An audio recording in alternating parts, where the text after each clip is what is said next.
এখন বলবো আমার মতামত, যেখানে আমি নিজে স্বয়ং এবারের ঈদে গ্রামের বাড়িতে গিয়েছিলাম। আমার দেখা মতে অনেক কিছু খারাপ লেগেছে, আবার অনেক কিছু ভালো লেগেছে। তাহলে আমি আজকে একটু হালকা ডিটেলসে কথা বলতে চাই। প্রথমত, আমি এবারকার ঈদে লঞ্চঘাটের কিছু বিশৃঙ্খলা এবং অনিয়ম যাত্রী সেবার খুব বাজে অভিজ্ঞতার মধ্যে দিয়ে গিয়েছি।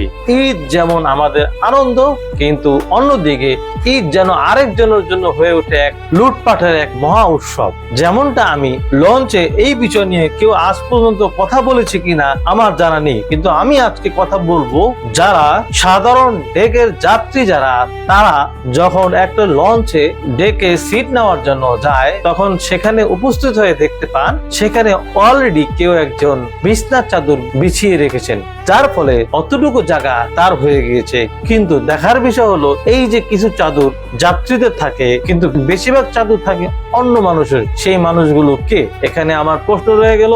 আপনাদের যাদের এই অভিজ্ঞতা হয়েছে তারা কমেন্টে লিখে যান কারা এই কাজগুলো করে। কিন্তু আমি যতটুকু জানতে পেরেছি এই কাজগুলোর সাথে জড়িত লঞ্চ কর্তৃপক্ষের লোকজন। কিন্তু দুঃখের বিষয়, আমরা যারা সাধারণ যাত্রী আছি কত কষ্ট করে এই ঈদ যাত্রায় গিয়েছে তা আমরাই জানি। কিন্তু দুঃখের বিষয়, না কোনো মিডিয়া বা কোনো ব্যক্তিবর্গ এই বিষয় নিয়ে কোনো কথা বলেনি। এমনকি দেখা যায় যে কোনো বিষয়ে প্রতিবাদ করলে লঞ্চ কর্তৃপক্ষ কিছু লোকজন খুব মারমুখী হয়ে যান। তা নিত্যদিনের ঘটনা, আপনারা হয়তো অনেকে দেখেছেন। কিন্তু একটি ভালো লাগার দিক হলো এবারকার ঈদে টিকিটের দাম খুব কম ছিল, যেখানে বাসে 1100 টাকা পর্যন্ত টিকিট কাটতে হয়েছে। সেই ক্ষেত্রে আমি লঞ্চের একটি দিক ভালো দিক বলবো, যেখানে ভাড়ার দিক দিয়ে এটি ঠিক ছিল। আমি আবারও বলবো, আমার লঞ্চ আমি যাব, কে কার সাধ্যে জায়গা দখল করবে প্রশ্নটা আপনাদের কাছে রয়ে গেল। কারণ আমার যাত্রাপথ আমি নিরাপদ করব।